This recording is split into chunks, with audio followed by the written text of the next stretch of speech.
안녕하세요. 절대값TV의 명품 PD 한PD입니다. 자, 얼마 전에 연준에서도 내년에는 경기 침체가 올 확률이 50%다라고 했어요. 자, 50%라고 하면 올 확률이 높은 거예요. 뭐 연준도 그나마 보수적으로 이야기를 했을 테니까. 자, 경기 침체가 오면 부동산 시장은 바로 반영되는 거예요. 주식은 선 반영하는 게 있고 부동산 시장은 후 반영하는 거예요. 자, 일단은 우리가 비관적으로 생각할 수밖에 없어요. 부동산은. 왜냐하면 부동산은 가격이 떨어지질 않았잖아요. 그죠? 고점 대비 별로 떨어진 게 없잖아요. 그죠? 거래가 된 게 없으니까. 자, 그런데 주식은 거의 3분의 1이 빠졌잖아요. 거기에 경기 침체가 온다니까 계속해서 기간 조정을 받고 있으니까 이게 지금 이 바닥 구간을 훑고 지나갈 수도 있다라고 할 수 있는데 부동산은 반영된 게 없다. 버블이 빠지기 시작했다라는 거예요. 그렇게 일단 좀 비관적으로 분명히 볼 필요가 있어요. 자, 그래서 이제 장기 하락 국면으로 들어가는 초입이다라고 생각을 할 때, 자, 우리가 해야 될 일은 뭐냐면 지금 일어나는 시장에서 특히 이제 금융시장에서의 어떤 그 변화 그리고 바뀌는 환경들, 자, 그런 것들을 우리가 꼼꼼하게 체크를 해 나가야 돼요. 체크를 해 나가면서 어디가 바닥인가, 그리고 어디서 어떤 충격이 올 것인가라는 것을 미리미리 파악을 해야 돼요. 자, 금융시장에서 파악하고, 그리고 실제 부동산 시장 그 거래 현장에서 파악을 하고. 자, 그런데 여러분들이 부동산 거래 현장에서의 파악은 안 되잖아요. 그죠? 뭐 금융시장에서의 변화는 신문을 보면 알 수 있지만 현장과 어떤 금융시장의 변화 면밀하게 추적해 나갈 필요가 있어요. 그런 관점에서 자, 시작해 보시죠. 자, 지금 그 기업 대출 금리가 IMF 이후에 가장 빠르게 상승하고 있다고 그래요. 자, 그건 당연한 거죠. 요즘 레고랜드 사태 이후에 회사채 발행 자체가 안 되는 상황이니까 가중 평균 금리가 계속 올라가고 있다라는 거예요. 기업 대출 금리도 올라가고 가계 대출 금리도 올라가고. 자, 일반 가계 대출 금리가 5.34, 한 달 새에 0.19%. 그러니까 지금 이제 대출 받으려면 5.34. 그러니까 한참 우리가 저금리일 때보다 한 거의 두 배가 올랐다고 보면 되죠. 자, 두 배가 올랐다는 얘기는 뭐냐면 이제 그만큼 소비를 못하고 있다라는 거예요. 실질 소득이 감소됐기 때문에. 요즘 그 자영업자들한테 한번 물어보세요. 인근에 아시는 지인들한테 물어보세요. 얼마나 매출이 줄었나. 딱 금리가 올라간 만큼 줄어드는 거예요. 금리가 올라간 만큼. 자, 이렇게 계속 쌓이다 보면 결국 경기 침체라는 게 안 올 수가 없겠죠. 오겠죠. 자, 일반 신용대출 금리는 한 7.22%, 한 0.60 계속 올라가고 있어요. 지금 이제 연끌하신 분들이 이제 신용대출 금리 받았을 거 아니에요? 자, 기업 대출 금리는 한 5.27. 자, 근데 회사채 금리로 보면은, 최저가 7%잖아요. 자, 어쨌든, 9월 달보다 0.61 올랐어요. 자, 회사채 시장 유축으로 은행 대출 수요가 확대된 영향으로 상승폭이 커졌다. 이게 지난 1998년 1월 이후 가장 컸다. 자, 그러니까 지금 그 금리도 그렇고 집값 하락폭도 그렇고 이게 금융위기급 IMF급 상황이라는 거예요, 지금. 자, 우리는 그래요. 미국은 기축통화를 가지고 있기 때문에 어떤 그 금융시장 자체가 통제가 가능하기 때문에 그 현재 경제 상황을 유지하고 버틸 힘이 있지만은 우리는 그렇지 않아요. 이게 긴축만 되면 우리 금리를 올려야 되는 상황이기 때문에 올리면 가계, 기업 어려운 상황으로 빠져 들어갈 수밖에 없는 거예요. 자, 이렇게 금리가 올라가고 있다. 자, 이제 최근에 그 미국 시장이 조금 바닥을 치고 올라오는 느낌이 뭐냐면 이 금리 낙관론을 가지고 이제 올라간 거죠. 이제 내년 초까지 해서 한 5.0, 4.75까지 올리고 그 뒤로는 금리를 인하하지 않겠냐라고 해서 이제 미국 주시장이 좀 반등이라고 할까요? 어떤 낙관론이 팽배했는데 연준의 서열 3위 그 파월 의장의 복심이라고 하는 그 월리암스 총재, 연방은행 총재라고 해야 되나요? 자, 이 양반이 뭐라고 했냐면 금리 낙관론에 대해서 경고하고 있다. 아직 할 일이 많다. 그리고 블러드 시장은 연준 리스크가 과소평가됐다. 그래서 미국 금리는 2024년까지 5%대를 유지하겠다라는 거예요. 그러니까 이거는 뭐 어떻게 보면 되냐면 신한은행 그 오건영 팀장 금리에 관해서는 뭐 우리나라 최고잖아요. 그 양반이 뭐라고 그랬냐면 이렇게 얘기했어요. 시장이 너무 낙관적이면 그 연준 위원들이 강경 발언을 하고, 그리고 시장이 너무 안 좋으면, 상태가 안 좋으면 비둘기파 발언을 하고, 자, 그렇다라는 거예요. 그러니까 그런 의미로 받아들여야 되는데, 항상 얘기하는 거 보면 이제 연준은 5%대는 유지하겠다라는 거잖아요. 물가 상승률을 한 2%대까지는 계속해서 이 고금리를 유지하겠다라는 거잖아요. 근데 그것만 우리는 알고 있으면 돼요. 그럼 여기는 5%대를 유지를 한다. 인플레이션이 2%대까지 잡힐 때까지는. 그런데 내년은 아닌 것 같다. 2024년 가야 한번 생각해 볼 수 있다. 그렇게 생각을 해야 되겠죠. 자, 이렇게 금리 인상 기조, 그리고 고금리는 계속된다라는 게 앞으로의 방향인 거예요. 자, 근데 이게 문제는 뭐냐면 이 금리 인상 기간이 뭐랄까 한 몇 개월이라도 또는 1년이라도 길어지면 이게 굉장히 파급 효과가 크다는 거야. 우리 부동산 시장, 우리 그 금융 시장에는 굉장히 파급 효과가 크다는 거야. 뭐 당장 다음 달에 갚을 돈도 없는데 기업 입장에서는 부담보를 갚아야 되는 사람 입장에서는 다음 달에 또 갚을 돈도, 자꾸 금리를 내려야 집이 팔릴 거 아니에요. 그죠? 근데 그 금리가 안 내린다니까 이게 계속해서 연장된다고 하면 부동산 시장은 타격을 받을 수밖에 없는 거예요, 이게. 이 PPT에 지금 적혀 있는 것은 월리암스 총재 또는 뭐 그 연준에서 나오는 이야기들인데, 이거는 뭐 세계의 어떤 그 경제학자 뭐 아니면 미래 트렌드를 예측하는 학자들이 다 하는 얘기예요, 이게 지금.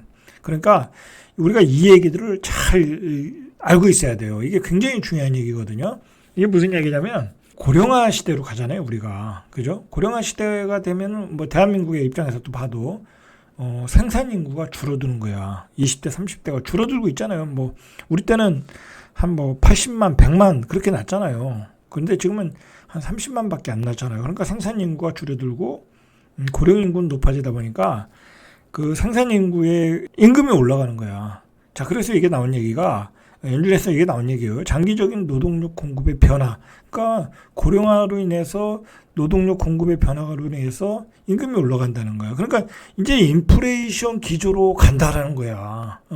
이 인플레이션 기조는 깨질 수가 없다. 이 방향은. 그러면 이제 금리를 내릴 수가 없는 거야. 인플레이션이 오는데 금리를 내리면 어떻게 되겠어요? 이건 난리가 나는 거야. 화폐 가치가 떨어지고 뭐 난리가 나는 거야, 세상은. 그러니까 고금리로 갈 수밖에 없는 거야. 이게 가장 큰 문제야. 그거와 탈세계화. 지금 어떻게 되겠어요? 지금 뭐 미국하고 중국하고 싸우고 미국하고 소련하고 싸우고 세계가 뭐 몇 개의 블록으로 나눠져서 자원 전쟁하고 있고 난리가 났잖아요. 옛날에는 함께 갈 때는 어떤 자본주의적 경제, 이제 중국도 이제 자본주의적 방향을 따랐으니까 한때는. 자, 그렇게 해서 어떤 그 싸게 제품을 공급을 하고 어떤 공장의 역할을 했는데 이제 그런 게 다 깨졌잖아요. 그리고 뭐 자기네들 가지고 있는 원료를 무기로 삼잖아, 원자재를. 그러니까 이게 탈세계화가 깨지니까 싸게 제품을 공급할 수 없다라는 거예요. 그래서 지금 물가가 올라간 거예요. 지금 노동력 공급의 변화와 탈세계화, 거기에 또 기후변화, 뭐 기후변화 때문에 여러 가지 제약이 생기잖아요. 그러면서 전 세계 공급망이 취약해졌다. 이것으로 인해서 미래의 인플레이션 변동성이 확대된다. 변동성이 확대된다는 게 뭐예요? 인플레이션이 계속된다라는 얘기예요. 이게 레이얼 블레이더너 연준 부의장이 출간한 저서에서 이야기했던 거예요. 그래서 우리는 지금 큰 인플레이션 압력에 직면할 수 있다라고 경고를 하고 있어요. 그러니까 지금 미국 연준 입장에서는 이게 뻔히 보이는데 금리를 너희들 뭐 금리 인하를 낙관하고 주식시장이 뜨거워? 그거 말이 안 된다라는 거예요. 그렇게 되면 더 큰 거품을 만들고 정말 돌이킬 수 없는 상황이 온다라는 거야. 자, 그러니까 우리는 이런 상황을 정확히 알아야 돼. 앞으로는 인플레이션이 지속된다.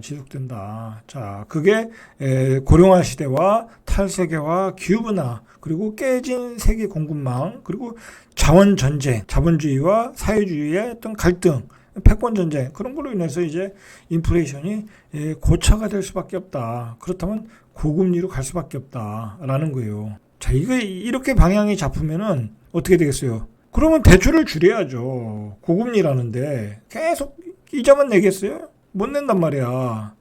자, 제가 얘기하는 건 그거예요. 이게 길게 간다고 하면 부동산 시장도 길게 침체로 갈 수밖에 없어. 부동산 시장이 지금 기대하는 게 뭐예요? 금리 인하잖아. 근데 지금 그게 어렵다는 거 아니야. 응? 그게 어렵다는 거야. 인구 구조의 변화가 오고 있다니까. 탈세계화가 오고 있다니까. 여러분 이거 공부하셔야 돼. 이거에 관한 책들이 좋은 책들이 많이 나오고 있거든요. 저도 뭐 따로 지금 계속 구입해서 보려고 그러는데 이거 공부하셔야 우리가 바로 직전 코비드 때 누렸던 그런 저금리의 환상을 버려야 된다라는 거야. 버려야지 예전과 같이 또 리바이벌해서 집값이 또 폭등 바닥을 치고 다시 크게 반등한다. 그렇게 생각하고 쉽게 반등한다. 그렇게 생각하면 안 된다는 거야. 뭐 일시적으로는 그게 올 수 있어도 인플레이션이 반복되다 보면 다시 고금리로 갈 수밖에 없다라는 거야. 뭐 잠깐 너무 경기가 안 좋으면 금리를 내릴 수는 있겠지만 또 인플레이션이 일어날 가능성이 있다라는 거야. 이게 결국 우리가 지금 고생하는 게 뭐예요? 러시아의 우크라이나 전쟁, 뭐 중국의 봉쇄 정책, 뭐 그 예상하지 않았던 일들이 자꾸 벌어지잖아요. 그게 뭐예요? 기후변화, 탈세계화란 말이야. 뭐 벌써 중국이 봉쇄 들어가면 세계 경기가 그냥 다 죽잖아. 그러면 어떻게 되겠어요? 물가가 또 올라가는 거지. 중국의 공장에서 제품 만들어내지 못하니까. 자, 이걸 공부해서 이런 흐름이 지속될 수 있다라는 걸 여러분이 꼭 아셔야 돼요. 이 과거의 환상을 버려야 된다니까. 또 뭐 한 전고점으로 가겠지. 그렇게 될 수가 없다니까. 예를 들어 제가 자주 예를 드는 강동 고독에 뭐 18억. 뭐 그거 한 번 더 가겠지. 그렇게 갈 수가 없다니까 지금 상황으로서는. 우리 소득이 얼만데 그 집을 살려고 하면 대출을 얼마를 받아야 되는데, 대출을 8억 받아야 되는데, 예를 들어 이자를 1,000만 원 내고서 그 집을 원리금까지 포함해서 1,000만 원 주고 그 집을 사겠어요? 못 산다니까 이제. 금리가 떨어지지 않는 한, 금리가 2%대 가지 않는 한 그거 18억이 갈 수가 없어. 근데 그렇게 갈 상황이 아니라는 거지 지금은. 명확히 하셔야 돼. 자, 그래서 이 브레이더 총리나 월리엄스 총재는 이 임금 인상을 반영한 경제 근간의 물가 상승 압력을 낮추려면 경제 활동과 수요를 완화시키기 위한 추가적인 통화 긴축이 필요하다. 이 명확하게 얘기하잖아요. 이 임금 인상, 그다음에 물가 상승 압력을 낮추려면 추가적인 통화 긴축해야 되겠다. 이거 뭐예요? 금리 인상을 계속 하겠다라는 거잖아요. 그래서 인플레이션을 연준 목표치인 2% 내로 끌어내리겠다. 사실 이게 쉽겠어요? 2% 내로 끌어들인다는 게 현재로서는 어려워요. 어렵다고 봐야 돼. 옛날과 같이 중국에서 뭐 저가의 물품을 만들어낼 수 있다고 하면 가능한데 그게 어렵다고 봐야죠. 지금 그 애플 공장에 있는 그 박스콘을 보세요. 그 공장의 지금 상태를 보시라니까 깨지면서 그 나타나는 현상 아니에요? 자, 목표치는 이런데 어렵다라는 거예요. 연준 월리엄스 총재, 연준에서 가장 중요하게 생각하는 지수가 PCE 가격 지수예요. 개인 소비 지출 가격 지수. 이게 현재 한 6.2%인데 올해 말에는 뭐 5%에서 5.5%, 내년에는 3%에서 3.5%. 자, 그래서 뭐 이걸 한 2%대까지 낮춰서 내후년 2024년도에 하겠다라는 거잖아요. 근데 이게 쉽지 않다라는 거야. 이게 쉽지 않다. 이게 이제 목표가 그렇다라는 거지. 세계화, 탈세계화, 기후변화, 고용 구조의 변화 이런 거로 인해서 결코 쉽게 이룰 수 없다라는 거예요. 이룰 수 없다면 결국은 고금리로 갈 수밖에 없다라는 거잖아요. 자, 어쨌든 이런 상태에서 ECB 총재, 유럽은행 총재가 유럽 인플레는 정점을 찍지도 않았다. 아직은 낙관적이지 않다. 그러니까 아직 그 악화 국면으로 들어가지도 않았어. 전 세계가. 자, 그래서 크리스틴 라가르드 유럽은행 총재는 유럽의 인플레이션이 아직 정점을 찍지 않았고 인플레이션이 더 높아질 위험이 있다. 뭐 유럽은 더 심각하죠. 그 뭐 지금 천연가스가 계속 거기가 모자란 곳이니까. 자, 구체적으로 인플레이션이 고점을 찍고 꼭 하락할 증거를 아직 찾지 못했다. 유럽은 더 이렇게 심각한 상황이다라는 거예요. 이게 세계화가 다 깨진 결과라니까요. 이런 게 유럽 따로 놀고 중국 따로 놀고 뭐 일본 따로 놀고 우리 따로 놀고 막 그러잖아요 지금. 지금 오히려 중국은 뭐 부동산이 뭐 폭망할 상황이니까 막 돈도 막 풀고 그러잖아요. 오히려. 자, 이렇게 경기가 안 좋은 상황이 우리 경제에도 그대로 나타나고 있어요. 자, 14년 만에 처음으로 장단기 금리 역전 현상이 나왔다는 거예요. 이 장단기 금리 역전 현상이 나오면 경기 침체가 거의 오거든요. 경기 침체, 그러니까 우리는 뭐 내년에는 거의 경기 침체가 온다고 보면 돼. 여러분, 경기 침체는 이거 뭐 그냥 장사가 좀 안 되는 거겠지. 그렇게 단순하게 생각하면 안 돼. 자영업자들 매출이 뭐 30% 이상 줄어드는 거고, 그리고 중요한 건 내가 다니는 직장이 한계 기업이 된다니까. 자, 그러면 내가 직장을 잃어버린다니까. IMF 상황이 올 수 있다라는 거야. 비관론 뭐 그런 수준이 아니라니까. 지금 뭐 나오는 현상들이 다 그걸 증명해주고 있잖아요 지금.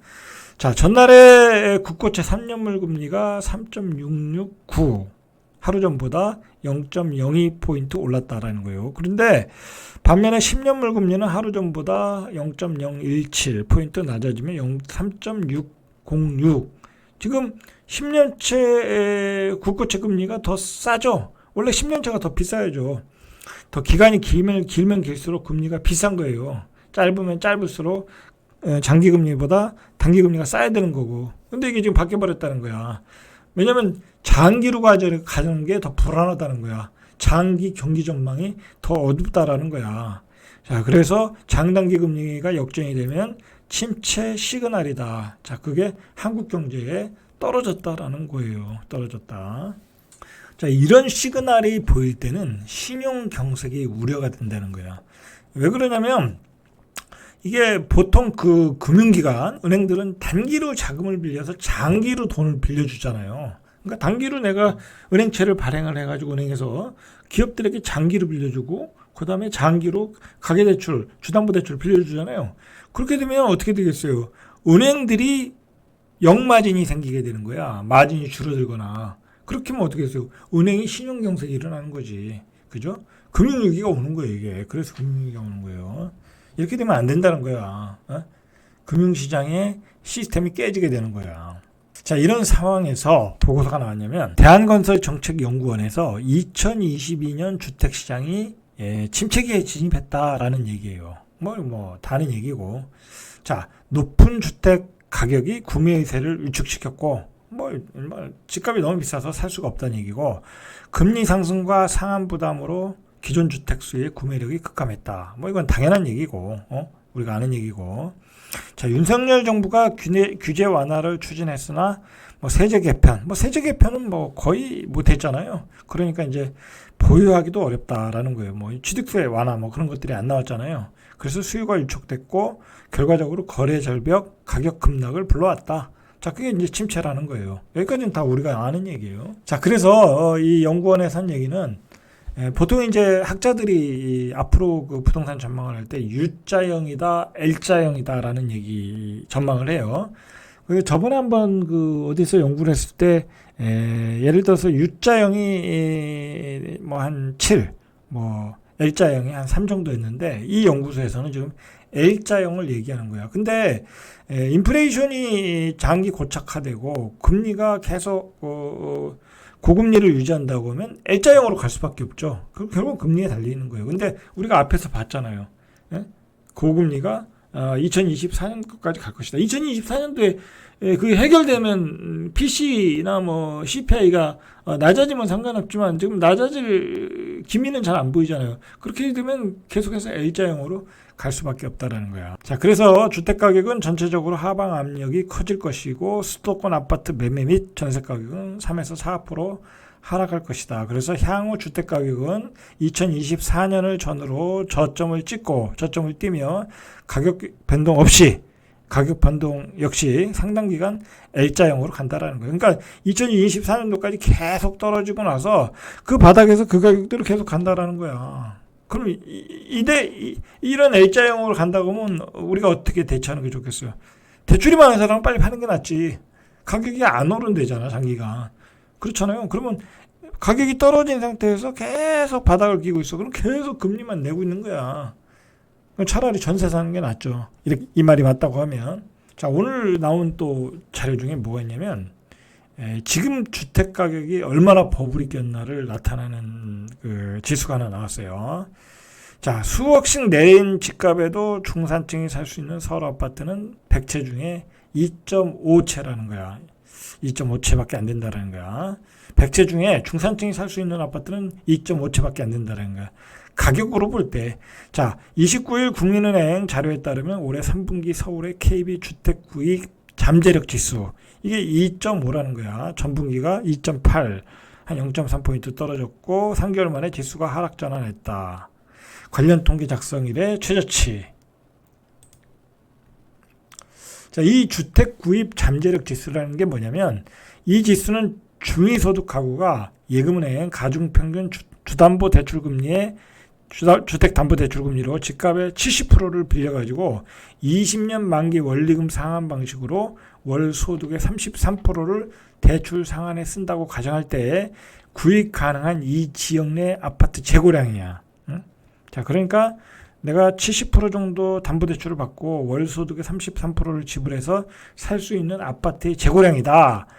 그게 100채 중에 2.5채밖에 안 된다는 거야. 그러니까 얼마나 가격이 거품이 껴있냐라는 거야. 거품이 껴있는 중위소득이잖아요 지금. 응? 자, 지난 3분기 중산층 가구가 자신의 경제 능력 하에 살 수 있는 아파트의 전체 물량이 2.5%라는 얘기라는 거예요. 지금 가격이 버블이 어마어마하다라는 얘기야. 실제 중산층이 구입 가능한 서울 아파트 재고량이 올해 3분기에 34,000 가구밖에 안 되는 거야. 전반기에 한 39,000 가구, 5,000 가구가 줄어들었다라는 거야. 특히 주택 구입 잠재력 지수가 최고 수준이었던 지난 2015년 1분기 48.2와 비교하면 상황이 좋지 않다. 당시 중산층이 구입 가능한 서울 아파트 재고량은 62만 2천 채. 아, 그때와 지금 이거 뭐 한 얼마 없어진 거예요? 뭐 엄청나게 없어졌죠. 그러니까 이게 중산층의 소득으로 어떤 중산층의 집들을 매수할 수 있는 집도 없고 여력도 없어졌다라고 보시면 돼요. 자, 가격은 고점을 찍고 살 아파트는 없는데 앞으로 경기는 계속해서 침체 국면으로 간다. 금리는 계속 높다. 뭐 장기 침체로 갈 수밖에 없는 거죠. 장기 하락으로 갈 수밖에 없는 거죠. 자, KB 국민은행 자료에 따르면 올해 3분기 가구별 월 소득이 571만 원. 자, 그러니까 이게 평균적으로 우리가 소득이 571만 원이라는 거예요. 한 가구당. 자, 여러분 생각을 해보세요. 그러니까 서울 기준으로 571만 원 버는 분이 예를 들어 무주택자예요. 근데 이분이 한 뭐 6억짜리 전세를 사는데 한 2억 내지 한 3억을 대출 받았어요. 그러면 한 3억을 받으면 이자만 한 180만 원 그 정도 될까요? 자, 뭐 170만 원이라고 하면 예를 들어 한 2억을 빌려서 한 170만 원. 2억을 빌렸을 때 뭐 한 120, 30만 원. 한 7% 계산해서 한 120만 원, 130만 원 정도. 자, 그러면 571만 원 벌어서 130만 원을 이자로 내는 거야. 그러니까 월세로 산다는 거죠. 자, 그런데 이것도 6억이야, 6억. 자, 그거 쉽지 않겠죠?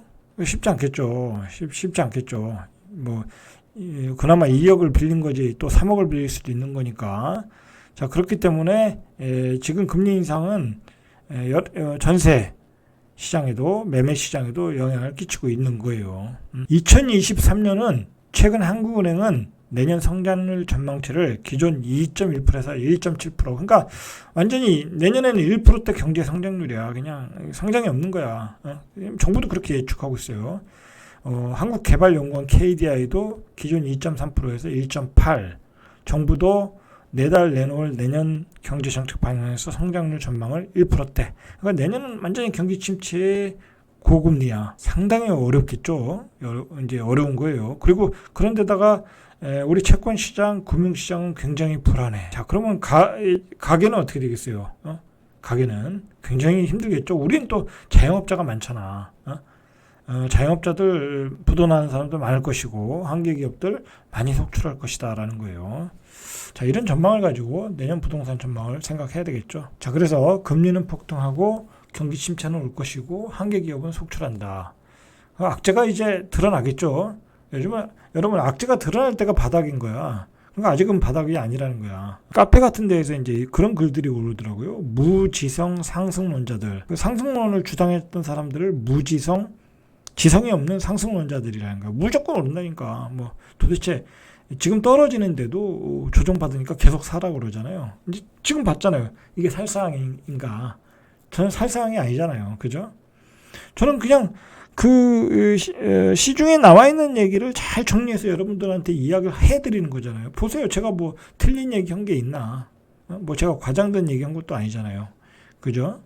그러니까 지금은 여러분 현금 있으면 은행에다 저금해놔요. 5% 준다는데. 그리고 완전히 시장이 바닥을 칠 때, 완전히 악재가 드러날 때, 그때 사시면 되는 거예요. 그때 사시면.